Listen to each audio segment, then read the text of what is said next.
जो प्रकार है कनेक्टिव टिश्यू का, जो तीसरा टाइप है उसका नाम है स्पेशलाइज्ड टिश्यू। कनेक्टिव टिश्यू यानी विशिष्ट संयुक्त की बात करेंगे, जिसमें हमारे क्या आती है, जिसमें हमारे शरीर की हड्डियां, उपास्थियां, जैसे कान में आती है उपास्थि, तंतु में उपास्थि, या कंठ में आती है कंठ, घाटी रखत, वो भी उपास्थि होती है। ठीक है, इसके अलावा हमारा ब्लड और लसिकाणु, ठीक है, ये सब किस में आती है, स्पेशलाइज्ड कनेक्टिव टिश्यू में आती है। ठीक है, तो इसकी बात करेंगे। तो तीसरा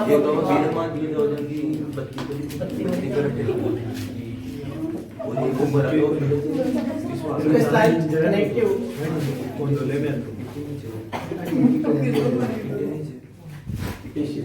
इसे बोलते हैं विशिष्ट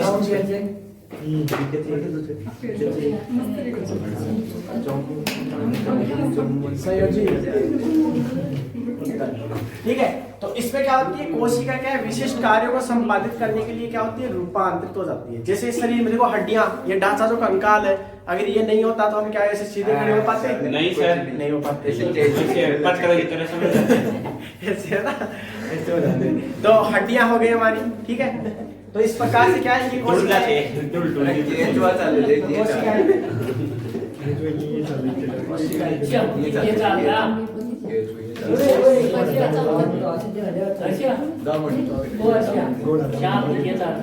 कार्य को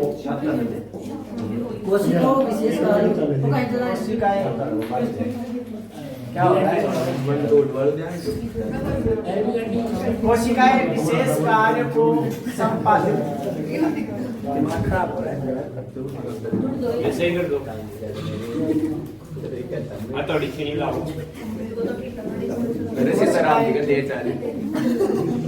विशेष कार्य को संपादित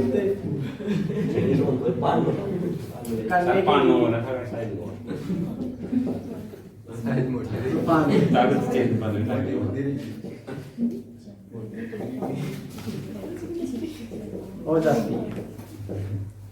ठीक है, विशेष कार्य को संपादित करने के लिए रूपांतरित हो जाती है। ठीक है, और इसमें हमने दो प्रकार पढ़े थे, जैसे एग्जाम्पल तो सारे बता दो आपको कौन कौन से होते हैं। हमारे अस्थियां हैं, उपास्थियां हैं, और रक्त है हमारा ब्लड, और लसिका है। अब इसको दो टाइप्स में बांटा गया था। कैसा? एक तो पहला प्रकार था ठोस, और ठोस का दूसरा नाम हम लिख सकते हैं कंकालीय। तो कंकाल में आती है, दूसरा नाम कंकालीय, उपास्थियां तो कंकालीय, कंकालीय संयोजी तक। ठीक है, इसके भी हम प्रकार लिखेंगे। तो पहले इसको ही कंप्लीट कर लेते। दूसरा जो प्रकार था उसे बोलते हैं दरुण। ठीक है, यहाँ बोल सकते हैं सवनीय, संयोजी तक।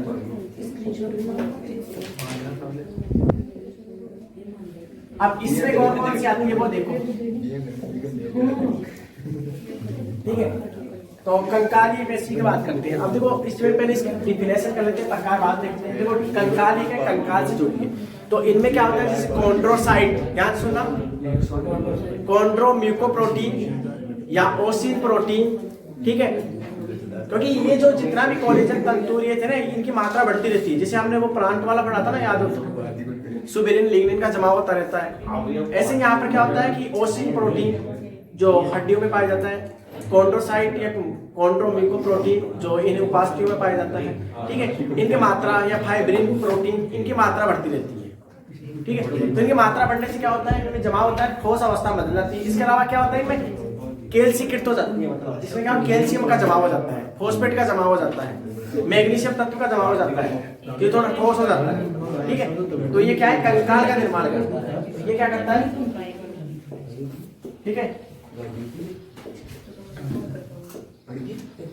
कंकाल का निर्माण,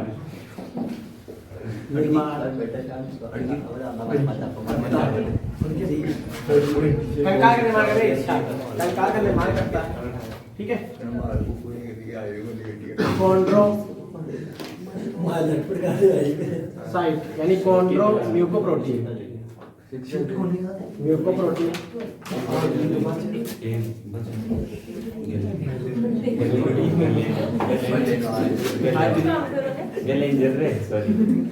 इसको छोड़ा आपका है देखो ऑस्ट्रिच प्रोटीन,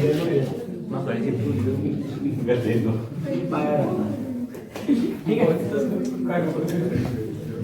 ये प्रोटीन पाए जाते हैं, ये प्रोटीन पाए जाते हैं। अब इस आधार पर क्या है, इसको दो भागों में बांटा था, उन दो के टाइप्स की बात करेंगे, इसको बाद में रखेंगे, इसको तो बिठा दो ना, दो टाइप्स, अरे मत बोल रहे, अब लास्ट मत बोल, बढ़ जाएगा, बढ़ता, हाँ बढ़ जाने के लिए, तो दो काट दिया, हाँ जा तो जाओ, ठीक है जा, ठीक है। पहला इसके जो प्रकार है ना, वो दो प्रकार है,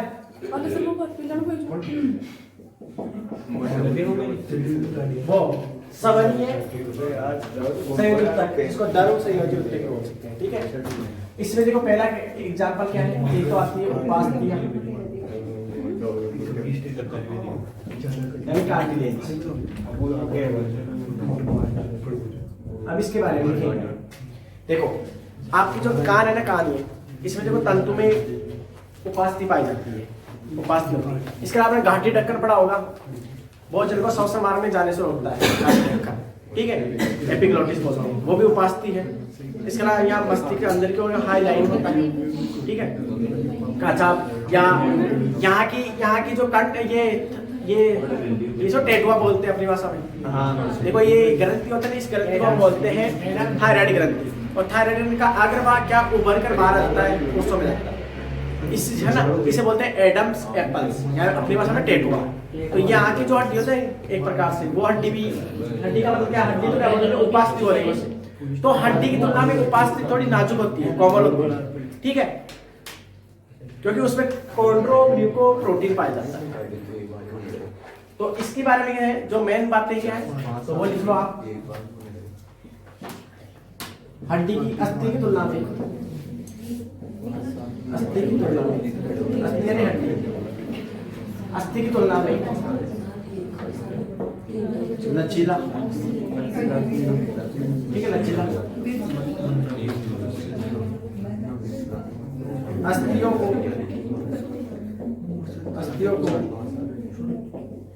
जोड़ता है, यहाँ जाना कि वहाँ अस्थियों को जोड़ने का काम भी करता है, यानी अस्थियों में पाया जाता है, ये भी ऐसे कह सकते हैं, अस्थियों में जोड़ता है, ठीक है।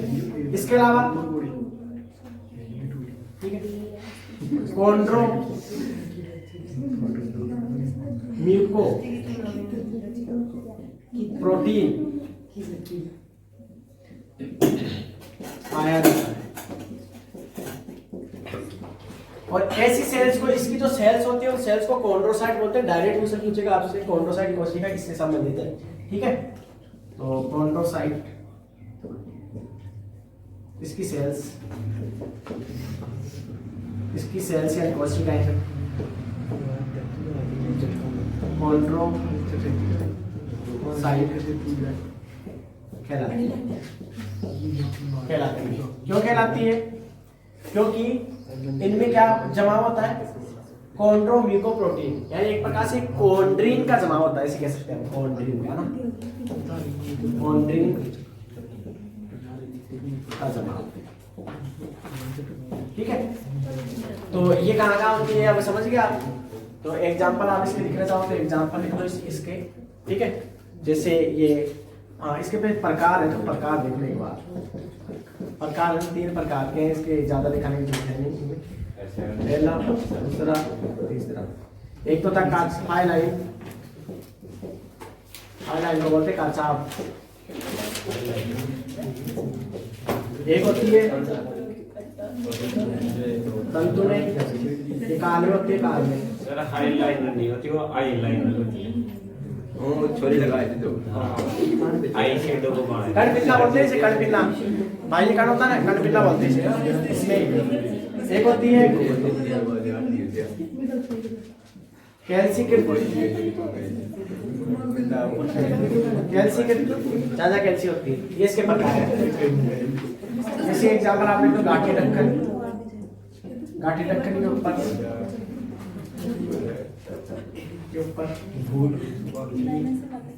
उपास्थि, ठीक है। इसके अलावा ये टेटुआ है ना, टेटुआ इसे क्या बोलते हैं, एडम, ठीक है। और भी खूब सारी जगह जगह पाई जाती है, मतलब ये और भी सारी जगह जगह है, ठीक है। तो इसके मेन है तो आपको एक याद रखना है, कॉन्ड्रोसाइट कोशिकाएं बोलते हैं, ठीक है। इसे लिखो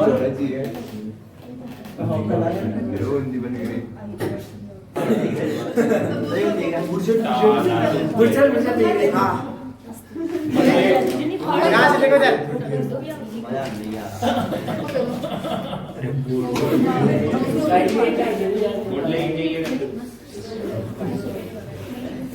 देखो ध्यान से, तो देखो हमने का पहला प्रकार फलिया है कार्टिलेज, अब दूसरा है अस्थि,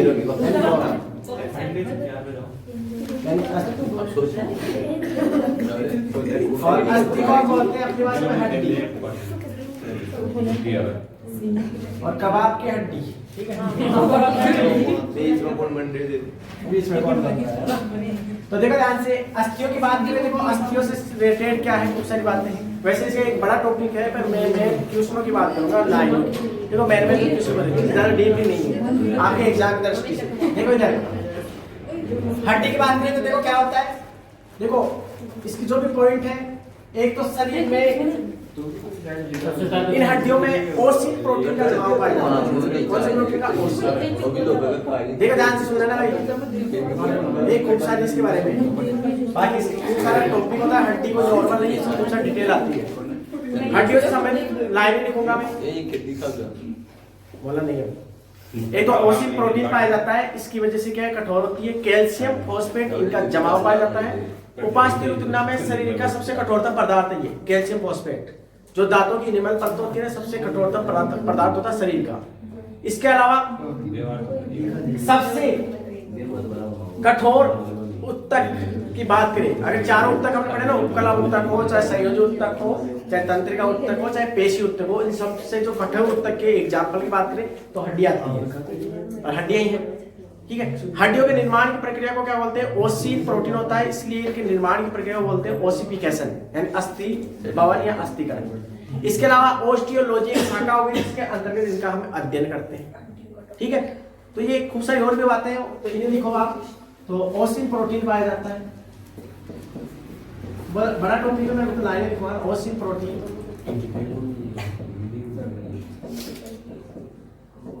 पाया जाता है, ठीक है। निर्माण की प्रक्रिया, हड्डियों के निर्माण की प्रक्रिया, निर्माण की बातें रही।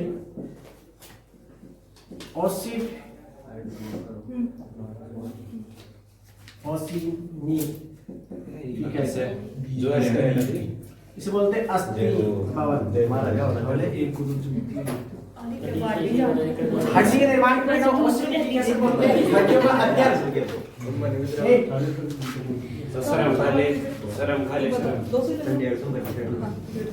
अस्थियों का, अरे बोला ना अस्थियों का अध्ययन ऑस्टियोलॉजी कहलाता है।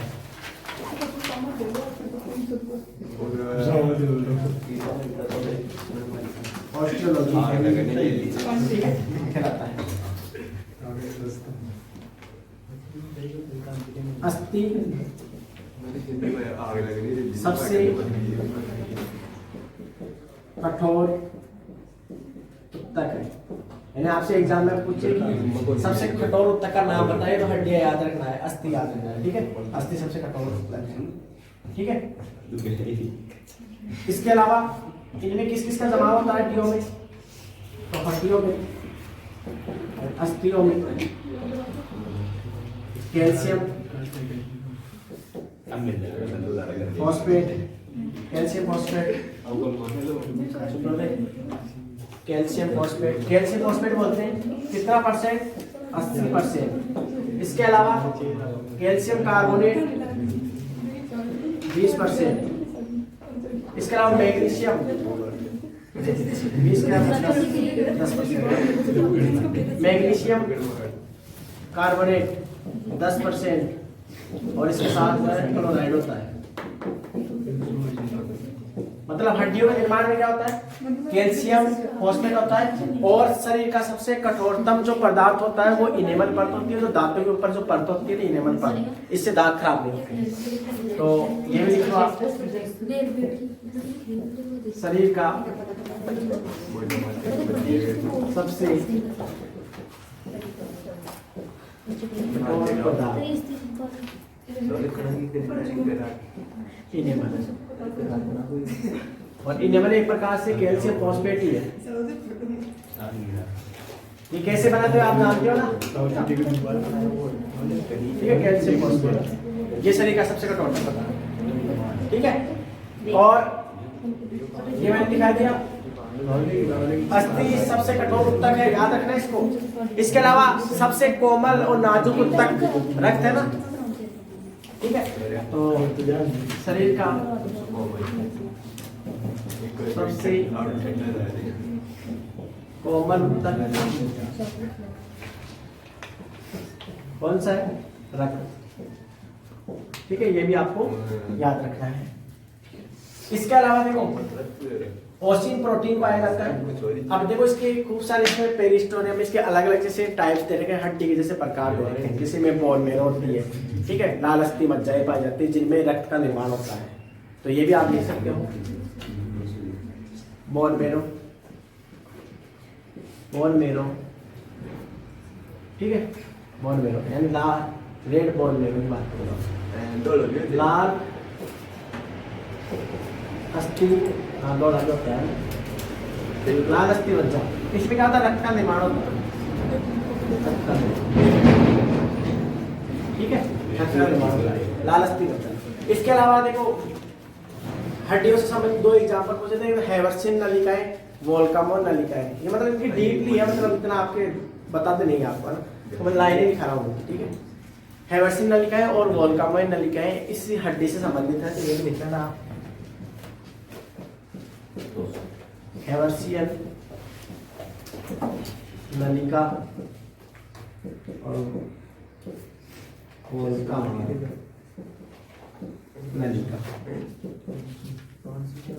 हड्डियों से संबंधित है, हड्डी यानी अस्थियों से संबंधित है,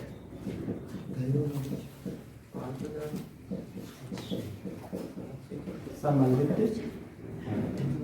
ठीक है। ये भी एग्जाम में पूछ लेते हैं, याद रखना, इसे नोट में लिख लेना ना, कई बार ऐसे क्वेश्चन देते हैं किससे संबंधित है, किससे संबंधित है, ठीक है, बोल में होता है, ठीक है। तो ये थी ओसिन प्रोटीन निर्माण प्रक्रिया, ओसिनिफिकेशन, ऑस्टियोलॉजी, सबसे कठोर उत्तर, ठीक है। तो बाकी और हड्डियों से तो ज्यादा है, ठीक है, आपके रिलेटेड क्वेश्चन इसे ऑफ करना ना।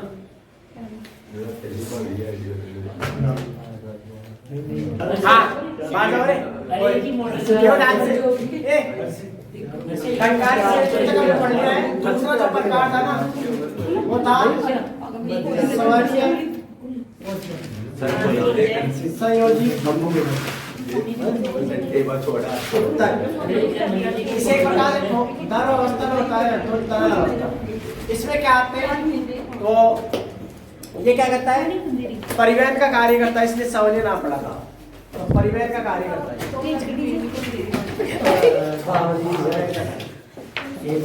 अब परिवहन का चाहे रक्त हो चाहे रक्ताणु हो, सभी का परिवहन करता है। क्या क्या परिवहन करता है, रक्त सेल ब्लड सेल्स,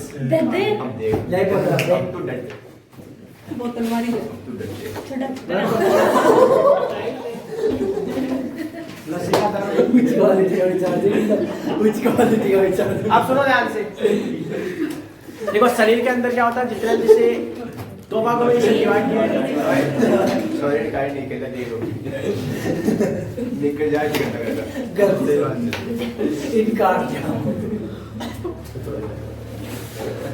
ठीक है, ध्यान से 2 टाइम्स इसका एक तो था रक्त और दूसरा था लसीका।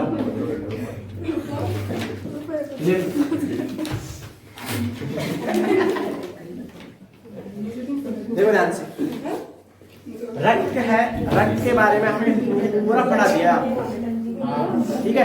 रक्त का सारा टॉपिक पढ़ा दिया मैंने, इसमें आरबीसी हो, डब्ल्यूबीसी हो, चाहे प्लेटलेट्स हो, ठीक है, या प्लाज्मा हो, सभी पढ़ा दिए, तो वो तो पढ़ाने की जरूरत है नहीं, ठीक है। अब ये जो लसीका है इसका थोड़ा सा लिख सकते हो आप। और लसीका यहाँ से वो लसीका ने वो डब्ल्यूबीसी कोशिका के लिए आया है। कहने का मतलब है कि हमारे शरीर में ये जो रक्त है ना, इसके साथ साथ एक तरल पदार्थ भी रहता है, जिसे अंतराली तरल बोल सकते हैं, या एक प्रकार से लसीका दरो कह सकते हैं, ठीक है, लसीका दरो बोलते हैं। तो ये क्या काम करता है, एक प्रकार से इम्यून सिस्टम यानी प्रतिरक्षा से संबंधित होता है, जिसमें आती है लिम्फोसाइट लसीका, जो डब्ल्यूबीसी की कोशिकाएं होती है उससे संबंधित है। अब क्वेश्चन एग्जाम में क्या आता है, प्राथमिक लसीका अंग और द्वितीयक लसीका अंग से संबंधित होता है। जैसे शरीर के अंदर जैसे जाल फैला हुआ है ना सिरा और धमनियों का, वैसे क्या है, लसीका ग्रंथियां पाई जाती है, लसीका नलिकाएं होती है, उनमें लसीका दर भरा होता है, उसका जाल फैला हुआ है, ठीक है। तो एग्जाम में क्वेश्चन आता है प्राथमिक लसीका अंग कौन सा है, दूसरा लसीका अंग कौन सा होता है, सेकेंडरी, ठीक है, लिम्फोइड टिश्यू कौन से होते हैं, लिम्फोइड टिश्यू बोलते हैं इसे अपनी भाषा में, ठीक है। तो इस टिश्यू की बात करते हैं, लिम्फोइड टिश्यू,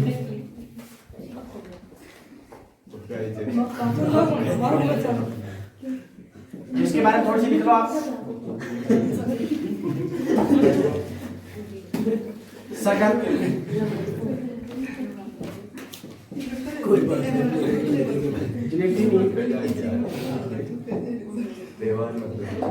प्रदान जो प्रतिरक्षा से संबंधित होता है, ठीक है, प्रतिरक्षा संबंधित होता है। इसमें क्या होता है, अब एग्जाम में क्या आते हैं, देखो लसीकाणु से संबंधित होता है, लसीकाणु से संबंधित है। और लसीकाणु क्या है, लसीकाणु डब्ल्यूबीसी सेल से प्रतिरक्षा से रिलेटेड होती है, आपको जानो तो पहले बताया था मैंने इसके बारे में, ठीक है। जो एक बार भक्षाणु प्रगति की नहीं होती है, क्वेश्चन भी दिया था, ये भक्षाणु प्रगति की नहीं होती है ना, तो इसमें क्या है, लसीकाणु का परिपक्वन होता है, तो लसीका ग्रंथियां, लसीका ग्रंथियां,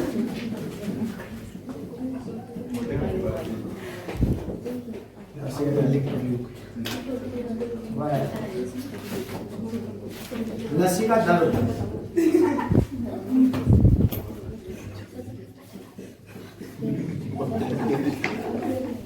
ये जो कर रहे हैं ना, ये वो तो सर जी की सुना रही थी और क्या ये लसीकाणुओं से संबंधित है, लसीका ग्रंथियां व लसीका दर पाया जाता है, ठीक है, लसीका दर पाया समझिए, लसीका दर पाया। अब इसमें क्या होता है, एग्जाम में क्वेश्चन क्या पूछता है वो सुनो आप, तो प्राथमिक लसीका अंग और द्वितीयक लसीका अंग से संबंधित क्वेश्चन पूछता है, मैं उसकी बात कर रहा हूँ, ठीक है, यहाँ लिख देता हूँ, पूछेगा वो भी बता देना कौन सा पूछेगा, प्राथमिक लसीका, प्राथमिक लसीका अंग कौन कौन से होते हैं, एक होता है एग्जाम्पल थाइमस व अस्थिमज्जा, अस्थिमज्जा को बोन मेरो बोलते हैं ना, अस्थिमज्जा, ठीक है।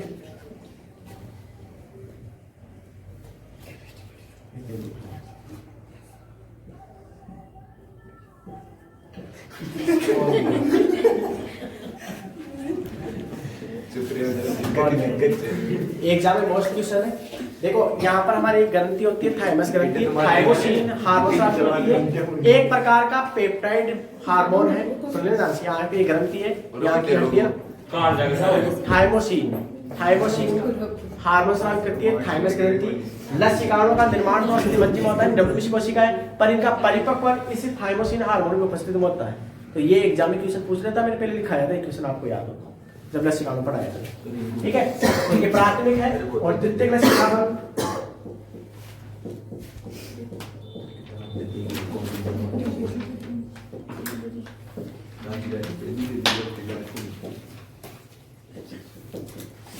इसके एग्जाम्पल देखो, लस्सी का ग्रंथियां,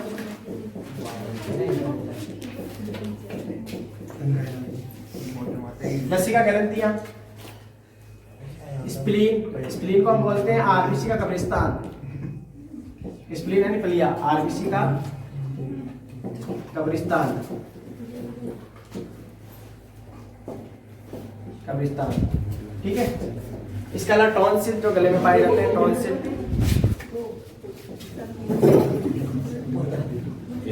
तो टॉन्सिल हो, स्प्लीन हो और लसिया ग्रंथियां हो, ये द्वितीय कशिका के अंतर्गत आता है। इम्यून सिस्टम से रिलेटेड है। आप जानते हैं प्रतिरक्ष विज्ञान का जनक तो एडवर्ड जेनर को बोलते हैं, तो इम्यून सिस्टम आपके टॉपिक है नहीं, तो था मैंने करवा दिया है और ये कनेक्टिव टिश्यू कंप्लीट हो चुका है। अभी एक लास्ट का टिश्यू बचेगा एपिथेलियम एंड उपकला तक, ठीक है, उसको और करवा देंगे कल।